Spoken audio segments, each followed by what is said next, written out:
playing and having fun. We're Avengers. I'm Gong Gong with my Moonjang lure, a dwarf planet candidate whose name was picked by you, named after the destructive water god in Chinese mythology, and the nine-headed serpent minister of the Chinese deity.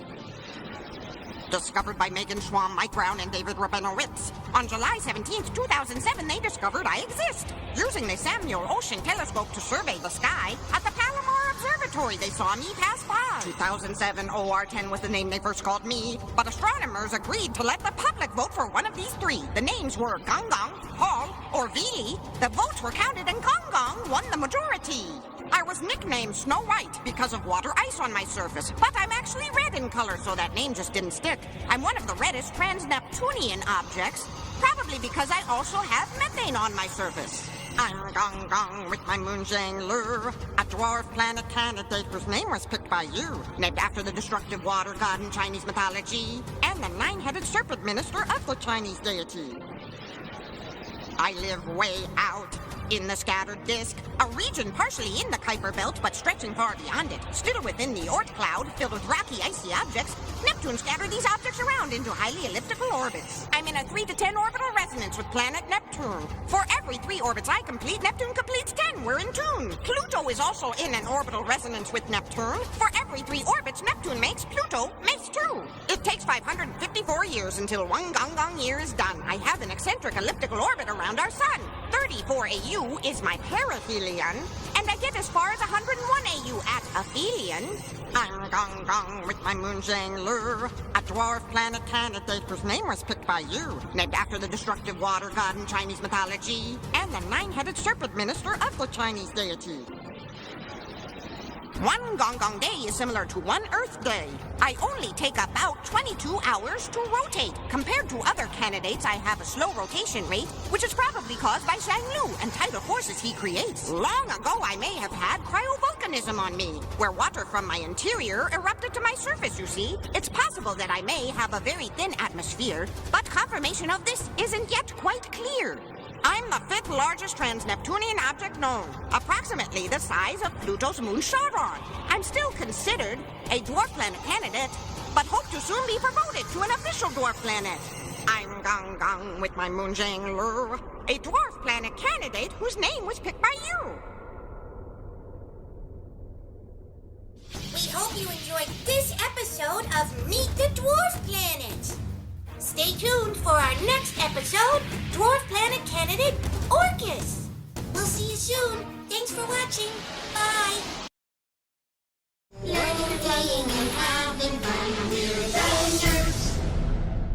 In the darkness far away, you'll find me as I make my way, drifting beyond the 8 planets in my own eccentric inclined orbit.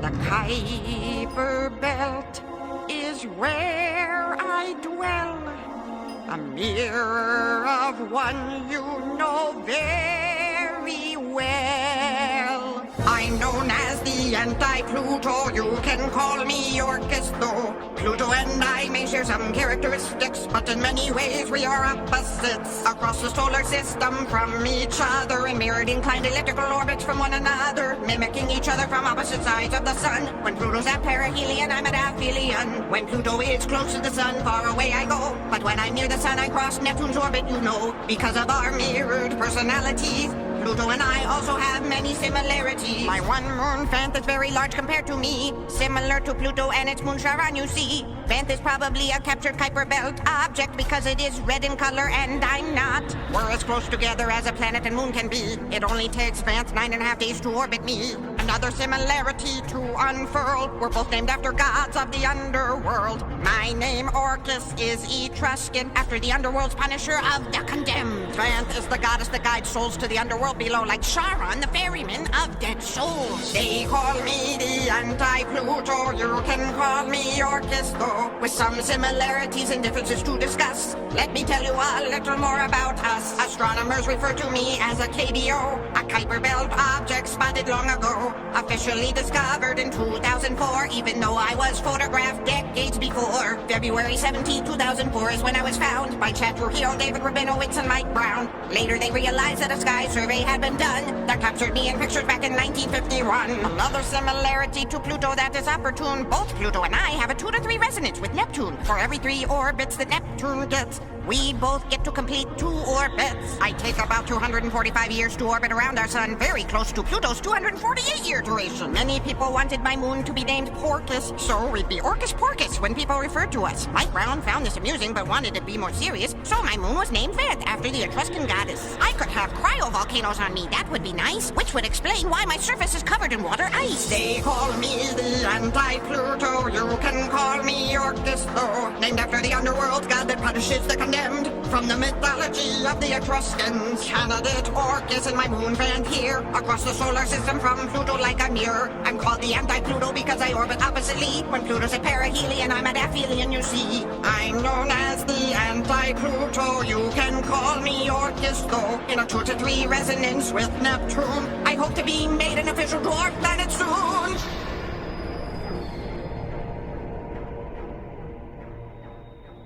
We hope you enjoyed this episode of Meet the Dwarf Planet. Meet the Dwarf Planet will return with candidates like Salacia, Ixion, Chaos, and many more. So stay tuned. We'll see you soon. Thanks for watching. Bye.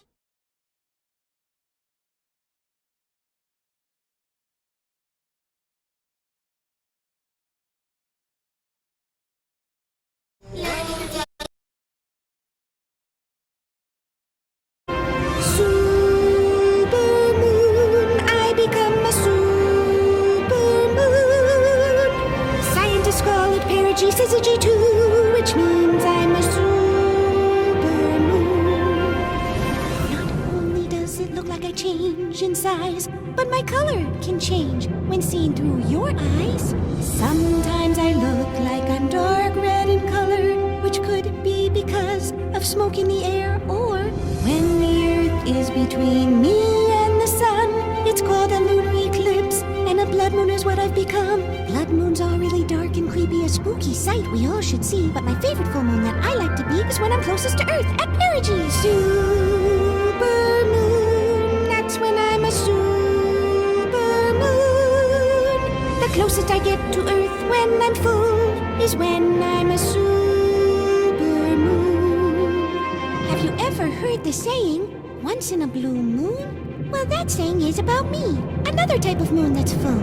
The saying actually has nothing to do with my color, to be clear, even though I can look blue in color from dust in Earth's atmosphere. My orbit and rotation are both a little less than a month, so every once in a while I'll be full twice in a month, not once. An extra full moon in a season of 4, this happens very rarely. A blue moon is an extra bonus full moon, another chance to see all of me. Supermoon, or even a super blue moon, or an extremely rare type of full moon is a super blue blood moon. Supermoon, when I'm a supermoon. Scientists call it perigee syzygy 2, a fancy way to say super.